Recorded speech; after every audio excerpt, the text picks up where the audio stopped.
Guys, so somehow you guys made it back to part 2 for this site plan of 1622 R Street.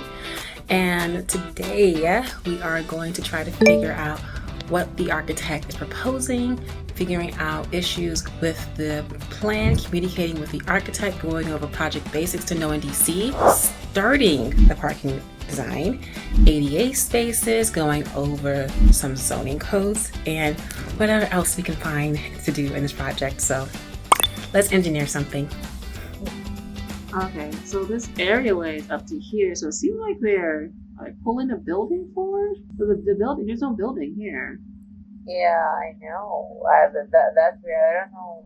Like if you open the site plan, you'll find that their site plan, like the architect site plan. Mm-hmm. You'll find. Yeah, I think that's why I moved it. So let me put it in. I just removed it over. Okay, so basically, those are questions we need to ask. We can still proceed with doing the grading at least, but let me double check with the survey folder. I'm actually looking at the survey folder, seeing if we are correct in our assumption that there's a offset. R Street lot 8. Okay, this is this lot. Okay, so there is an offset right here. So there should be an offset shown. Is that like But so the thing is, they're not. The stairs. What do you say? Are they adding the stairs, making offsets and adding stairs? The thing is, they're showing this area as existing, but it's not existing. And here it's looking at the wall report, and this wall report is from, when was this made? Oh, 2018. So this is fairly recent. This area does, so them putting the building against the building restriction line, that doesn't necessarily make a sense. I'm going to send this back to them, but in the meantime, I'm going to send it to them now. So meantime, let's do this. So when you're doing grading, let's just do the grading of this parking area. Yeah. Something else is, let's see, what kind of project is this? So I think this is multifamily, and there's a reason why I'm not doing GR on this project. RA2, okay, it says they're not exceeding 1.3 million on this project, so GAR is not required on this project. Yeah. So GAR required only if it's exceeding what? So when you exceed 100%, so when cost of construction exceeds the tax assessed value of the building. So here the tax assessed value of the building is 1.3 million for this year. So if the cost of construction were to exceed this, then we'd have to do green area ratio. And also because the site is less than 5,000 square feet, you don't have to do stormwater management. But this should be impervious because there is a DC plumbing code for zoning that says that if you are, you can't have water runoff leave a site via impervious area. So as a result, we have to make this like permeable pavement or pervious pavers. I did them yesterday like this, and then Patrick, I don't need to do it because we don't have to do any stormwater management for this project. He was wrong. Let me see. When did you turn off your tree here? Oh, there's a tree right there. Yeah. Okay, so you're gonna have to apply for a tree removal permit for this tree. This one, you can't apply for a tree removal permit because this is not our tree. This is on someone else's property. So this one has to stay.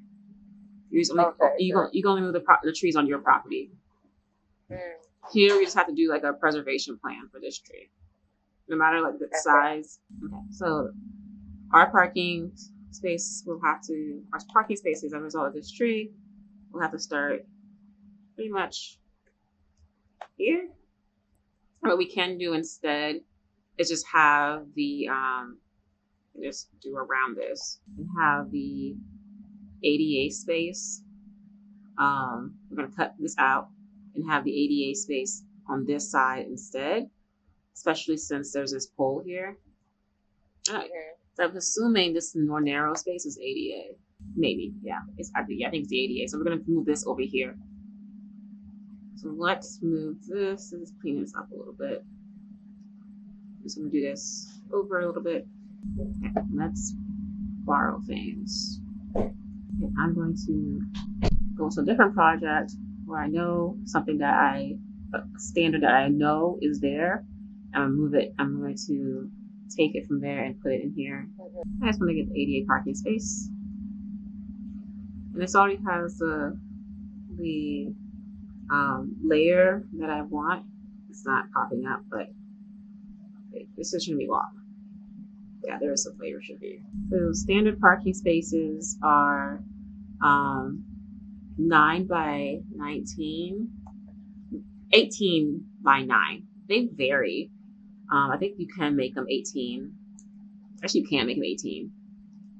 And a compact space is 8 by 16. So, but in DC, just to make them as small as possible. But like in DC, you can do 50% of the space is compact.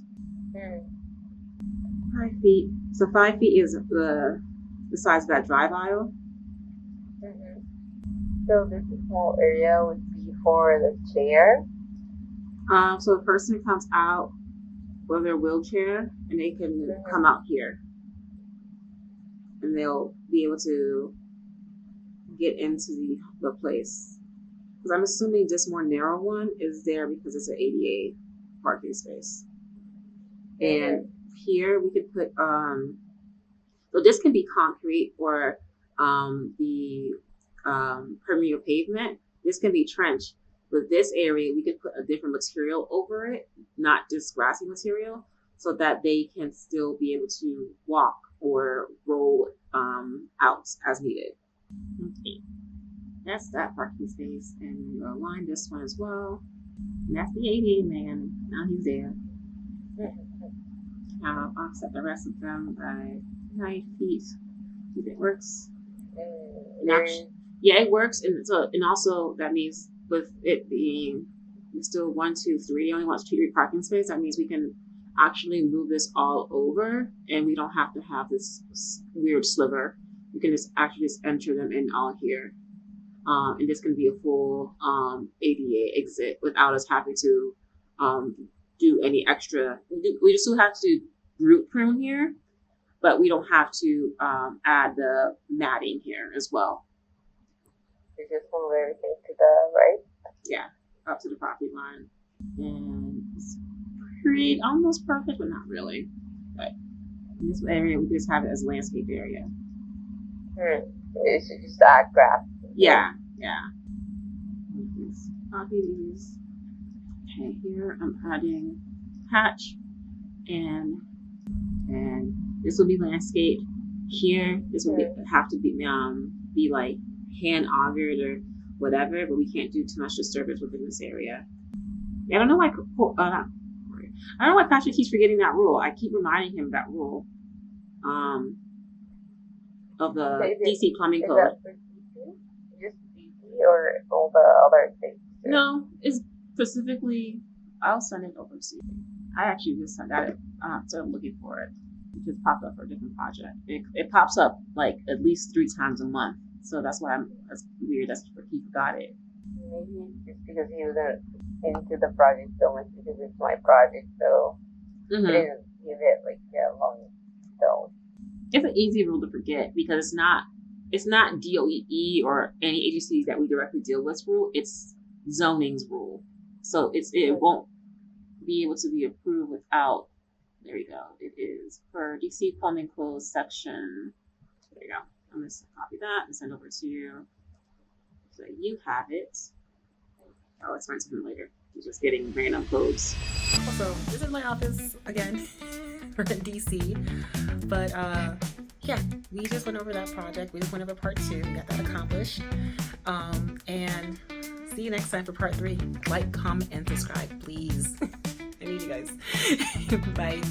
And also, let me know if you seriously comment. I really want to know where you guys are from, where click on this video just so I can see if I can give more content that's similar or however